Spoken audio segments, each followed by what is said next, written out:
Okay, this is a follow-up video from yesterday's video on atheism, and I want to say some things first about truth and how truth is or is not pursued by theists or by atheists.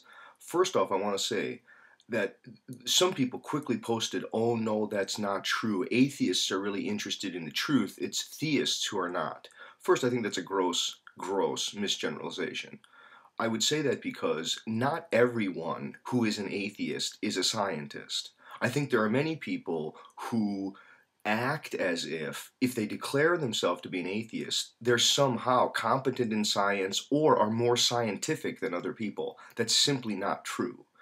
It happens to be the case that many people who are scientific and who believe in scientific naturalism are also atheistic. But it doesn't mean that you get to be a scientist by claiming to be an atheist. And in fact, there are many truths about the human that I think are being ignored.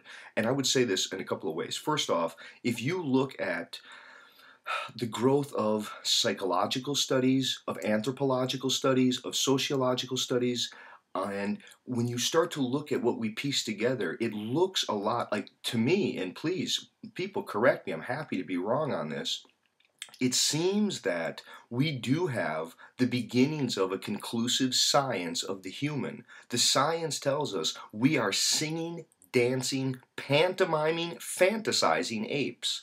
That's what we are. We are apes who have learned to pantomime and sing and dance and tell it like it is not. That is part of our truth. Our truth is that humans have a need for ultimate answers to ultimate questions. And again, I could be completely wrong here, but I'm going to say, and this is really contrary to Dana. I want to respond to Dana's, this is, I guess I'm going to post this to Dana's video. I enjoy Dana so much, and I when I watch him, I always find him insightful. I was a little put off by his most recent response. The Russell comparison, it couldn't be further from my position. I mean, this whole Eskimo thing, I wanted to go, what the hell are you talking about? I'm not appealing to some sort of a totality in addition to the things that are there. When I ask the why question, if I say, why did the universe come into being? I guess I'm trying to offer a kind of a question that has been abandoned long ago by the scientific worldview. Now, Dana made it look like I was actually trying to answer that question. No, Dana, you're missing my argument. That's not the point at all. The point is that, again, I could be wrong. I don't think science will ever, it will never have an answer to that. Again, I could be wrong. I'm telling you right now, it's never going to have an answer. People need narratives and myths. The problem is to come up with good ones. We've had some really bad ones. We've had some, the all-powerful Superman daddy who is vengeful and wrathful and who's giving things and meriting out justices and rewards and punishments. This is not it. What we need is a kind of narrative about the why. And I think this narrative is so important that when I look at some of the world's, and I mean the world's great art, music, and literature, it's hard to deny that some of the world's greatest art, literature, and music, it was made by people who were imagining that this art, this music, this literature was going to be read or witnessed or appreciated by a divine mind.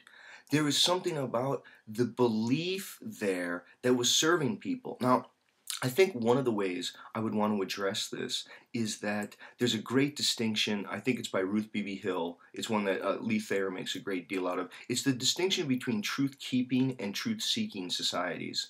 So I think we are, by and large, a truth-seeking society. We say, I'm here looking for the truth. Let's clear out some of the assumptions and let's look for the truth.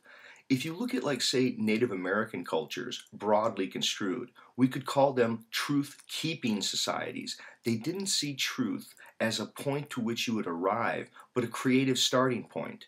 And I think there are kinds of truth that are better understood as truth-keeping rather than truth-seeking. The example of, is life sacred? I don't think you're ever going to discover scientifically whether or not the earth is sacred. To me, that's like a dumb question. But to say that therefore it's not sacred, I disagree. I want to say, look, this is a truth that we need to keep. And when people, and this is another thing, a lot of people said in their responses, which I thought was so odd, people said to me, well, sacredness is just a subjective apprehension of you seeing sacredness in the world. There's no really sacredness there. It's just a subjective view. Yeah, but I'm not the world. If some person sees the world as sacred and recognizes the sacredness of life and of this cosmic mystery with a big fireball running around in the sky and people are, doing all this crazy stuff here, it's absolutely miraculous. And I guess I don't know what it is that people want. What is it that they want? I think we need to have the courage to actually say, yes, the dogmatic religious stuff is ridiculous, but there's a certain point at which okay, I'll give another shout out here. This goes out to Angie, the Anti-Theist, whose videos I greatly like, and she's got quite a lot of moxie.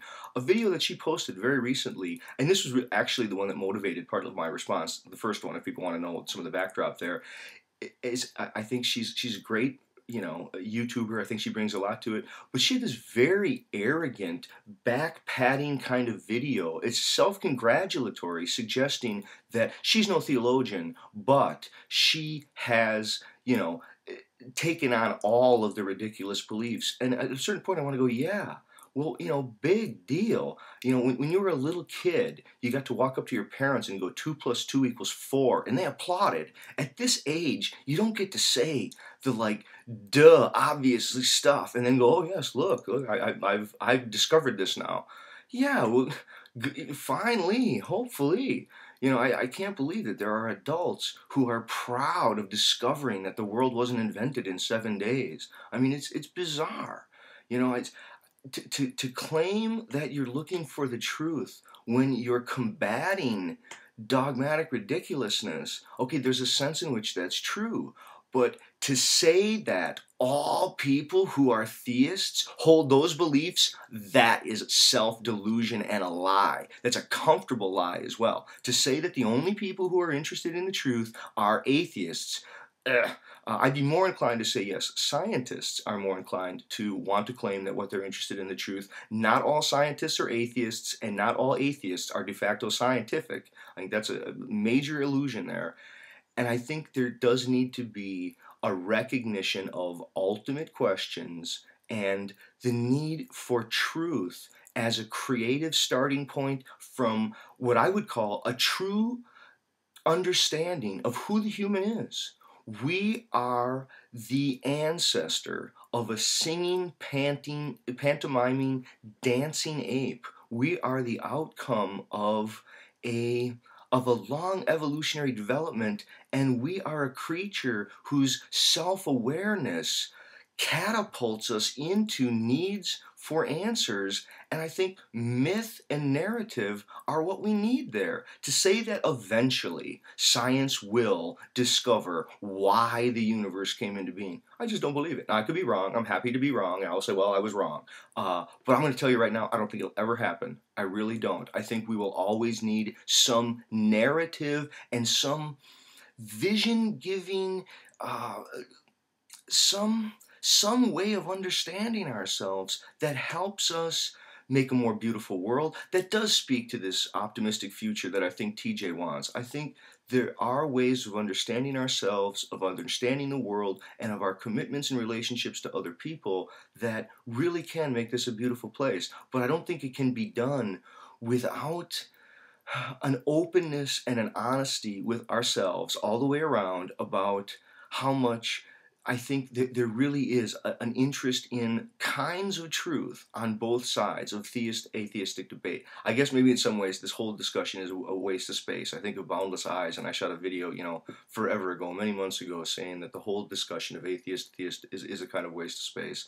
Maybe this is. I think maybe we would just be better off talking about, what are possible solutions of ethics, things like don't waste food and ride your bike more, and just talk about ways of trying to help the planet and stuff like that. At any rate, I wanted to make some clarifications given all the responses I had from yesterday's video. So those are some thoughts.